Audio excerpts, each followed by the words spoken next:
Welcome to my YouTube channel. Surtout, n'oubliez pas liker, commenter et abonnez-vous.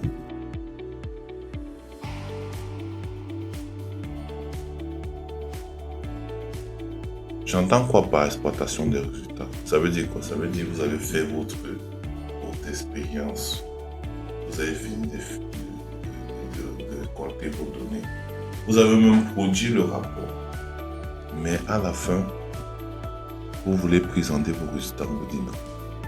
C'est-à-dire, on ne vous donne même pas la chance de présenter vos résultats. On peut exploiter les résultats d'une expérience de deux manières, de plusieurs manières même, mais je vais prendre juste deux. Soit vous faites une publication, c'est une forme d'exploitation des résultats dans n'importe quel type de journal. Et je vais faire la prochaine vidéo, on va parler des types de journaux. D'accord, parce que j'ai remarqué, et après les commentaires aussi, il y a des gens qui veulent que je fasse une vidéo dessus. Donc la prochaine vidéo, on va parler des journaux. Donc vous pouvez utiliser vos résultats en faisant une publication.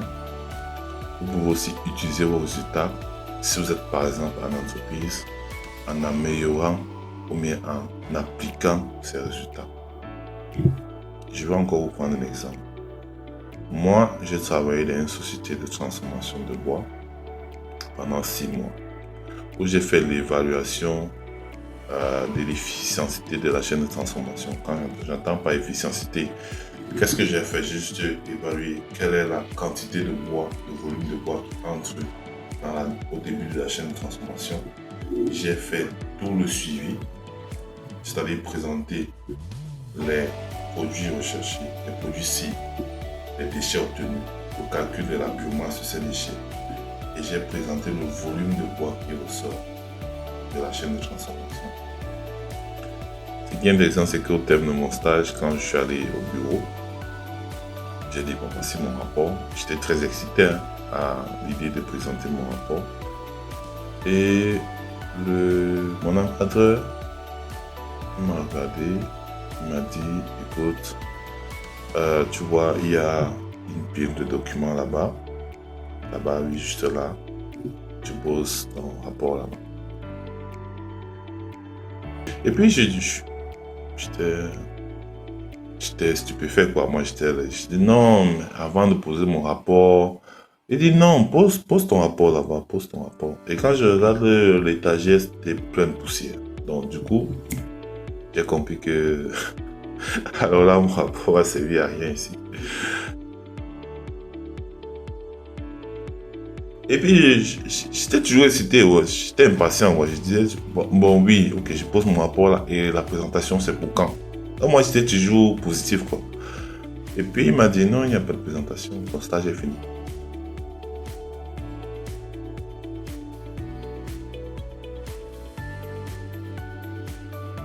Mon stage est fini. Il m'a dit, oui, ton stage est fini. Ça veut dire quoi? Ça veut dire que j'ai fait 6 mois. J'ai identifié pendant ces 6 mois un problème en entreprise. C'était une société de transformation de bois dont je vais taire le nom. Chercher à proposer des solutions à ce problème-là spécifique et on n'a même pas pris en compte mes résultats.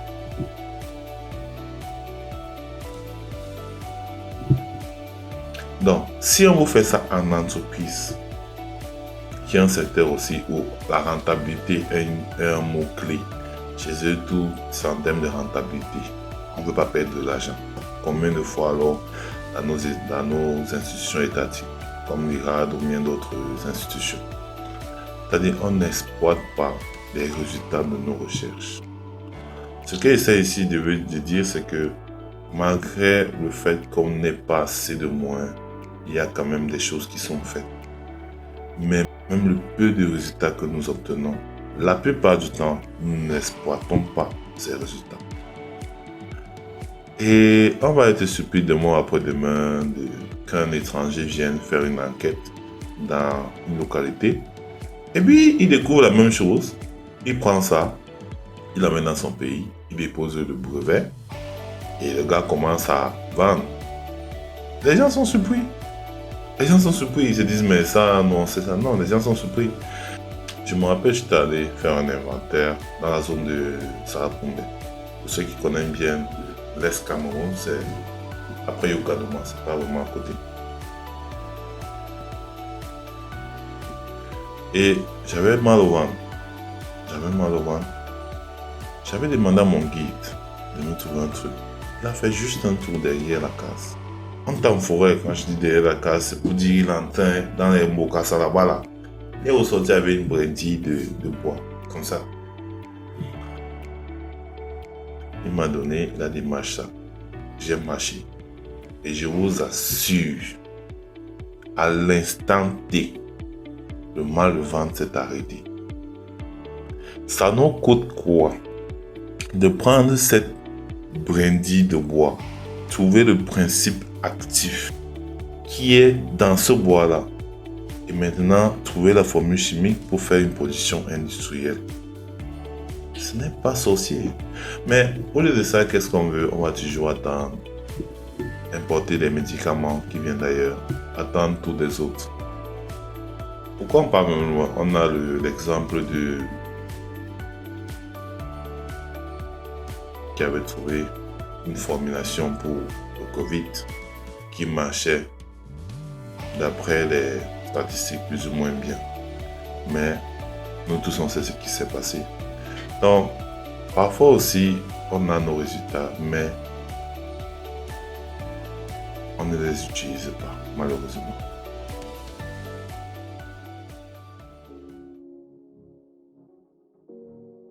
Le prochain point parle de la fuite des cerveaux. Ici, on parle des étudiants qui partent à l'étranger, on parle des travailleurs même qualifiés qui partent à l'étranger. Ce qu'on appelle brain drain, dans la fuite des cerveaux, c'est un terme qui a été utilisé pour la première fois par les anglo-saxons en 1960. D'accord? Bon, généralement, il indique la migration des personnes qualifiées ici de pays dits en développement vers des pays développés. Quand vous vous rendez compte qu'on parle des pays sous-développés ou en développement vers des pays développés, ça veut dire qu'eux, ils ont déjà atteint un certain niveau, mais n'ont pas encore renforcé leur capacité. Les principales régions du monde touchées par ces formes de fuite de cerveau sont l'Amérique latine, les Caraïbes et l'Afrique. Ça concerne tous les secteurs. Et puis, par la suite, vous allez aussi vous rendre compte que, bon, on a là les principales raisons pour lesquelles les jeunes émigrent.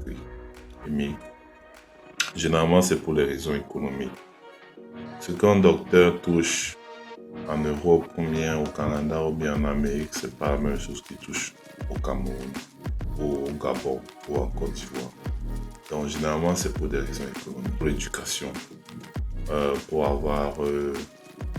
je peux pas dire une meilleure formation, je peux pas dire une formation de qualité.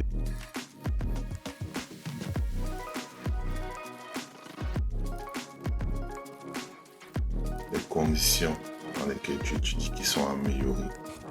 La science invente, innove, crée.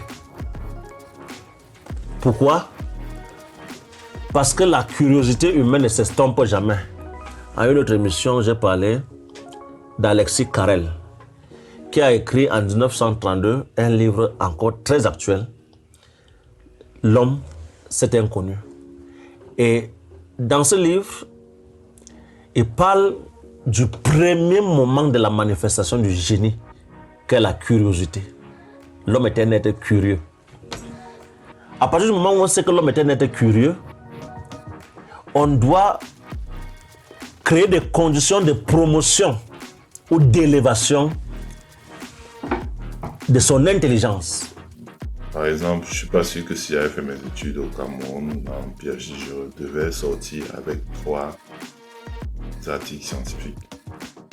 Parce que ça a beaucoup coûté de l'argent. Un article, c'est dans les 1,5 million pour publier. Moi, je vois peu d'institutions, de superviseurs qui devaient supporter ça. Peut-être on devait me demander de payer. C'est qui est déjà un blocus.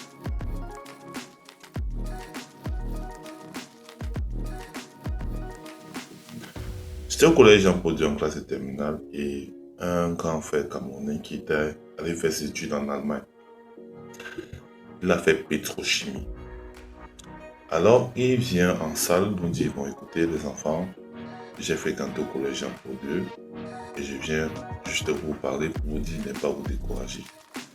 Et puis on nous dit, nous on pose pas curiosité, on dit, grand frère, tu es où, tu fais quoi? Il dit, il est venu au Cameroun pour s'installer. Ok?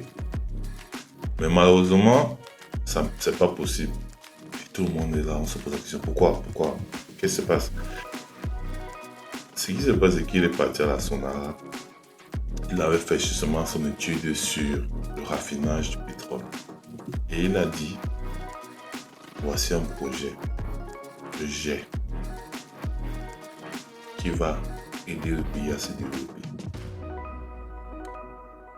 Le projet concernait justement une raffinerie, la mise en place d'une raffinerie.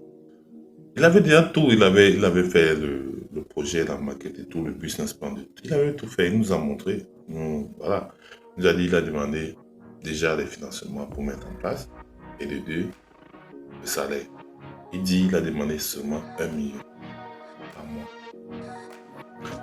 Pour ceux qui s'y connaissent un peu, un pétrochimiste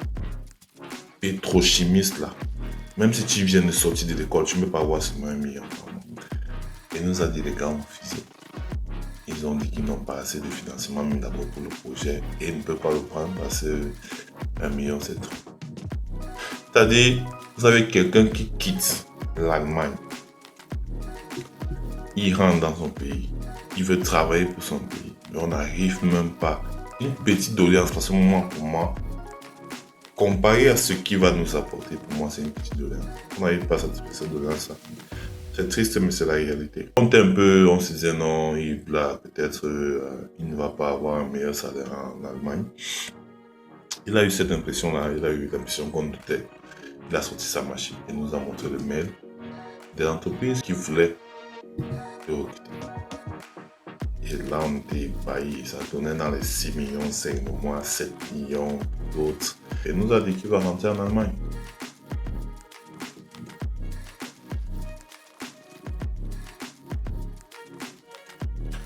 Aussi, on a des étudiants qui partent. La plupart d'entre eux ne viennent pas pour plusieurs raisons.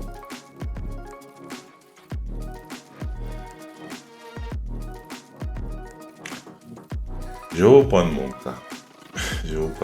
J'ai fini mon PhD. Et quand il fallait que je rentre au Cameroun, j'étais devant un dilemme. Je vais prendre un seul aspect. L'aspect financier, qui est généralement même l'aspect que tout le monde prend en considération. Savez-vous que l'argent que je touchais comme étudiant en PhD, c'est le salaire qu'on me propose au début de ma carrière. Tu fais 4 ans dans 4 murs.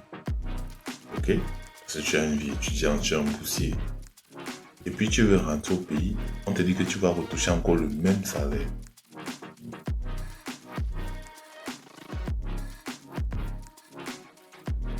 Un jour, on attendait un cours en salle. J'étais avec mes camarades du collège de foresterie. On attendait le cours et un Chinois est arrivé. Vous savez, les Chinois, parfois, leur face, ils ont l'air très jeunes. Donc, moi, je regarde le type, je dis, tu t'es trompé, tu t'es perdu ou quoi? On entend le procès en fait. Il me dit, non, ce n'est pas la salle où je dois faire, c'est pas la salle de foresterie. Je dis oui, c'est ça. Il me dit non, je me suis pas trompé en fait, c'est ici que je venais. Ok, d'accord. Par curiosité, on se met à causer. Ils nous dit qu'il a eu la bourse d'études pour aller étudier les faits de bourse en Australie. On dit ok, tu as une bourse d'études pour aller étudier quelque chose de spécifique. Déjà, on est impressionné quoi. Il a une bourse pour étudier un problème eux, quand je parle des Chinois, eux ils rencontrent des problèmes d'effet de bourse ici, surtout dans la partie sud. Donc, ils ont envoyé un étudiant à un autre pays qui rencontre aussi ces mêmes problèmes. D'accord. Et c'est pas ça la partie la plus intéressante. Après ses études, il est revenu en Chine. Il a fait une étude de projet qu'il a présentée. On a mis à sa disposition des fonds. C'est là où on a été époustouflé. C'est-à-dire, tu pars pour d'abord étudier un problème dont vous faites face à l'heure actuelle. et peut-être aussi dans le futur. Pas peut-être, et dans le futur. Parce qu'avec l'augmentation de la température, on s'est rendu compte que l'effet de plus augmente aussi. Et non seulement ça, quand tu rentres, tu as droit non seulement à une position, mais aussi à des financements. C'est-à-dire quand lui-même il va rentrer, il va contextualiser ce qu'il a appris à l'extérieur, où il va les appliquer, où il va les améliorer. Il les contextualise. Mais non, tu vas rentrer avec une technologie au Cameroun, par exemple, et je sais même pas qui va te...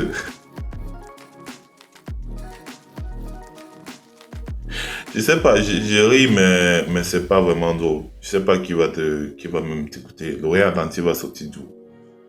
Ça va sortir de quel ministère? Ça se passe comment?